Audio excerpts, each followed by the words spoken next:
I spent about 15 years in the oil and gas business. One time I even camped directly next to the drilling rig for 30 days while we drilled a well, and here's what that taught me. There was this guy, Joe, who would come by who was the actual land and mineral owner on one of the properties where I camped at for 30 days.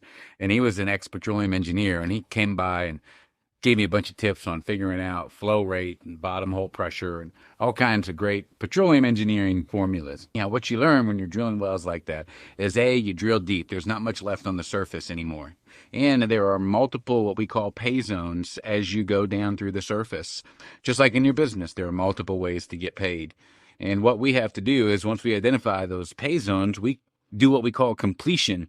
And that's how we extract the opportunity or the resources out of the rock. Okay. Completion might be that activity for you and your business that helps you get the opportunities out. And somewhere in that strata is a source rock. And that source rock is where everything is being fed from. And you got to have good bottom hole pressure in order for that to get to the surface, or you got to have a pump that's going to pull it and pump it to the surface. All right. That might be you pumping it to the surface or whatever it is. There's not, in a lot of cases, anytime you see a pump jack, that's because that's being used to assist the opportunities to get to the surface. What's your pump jack?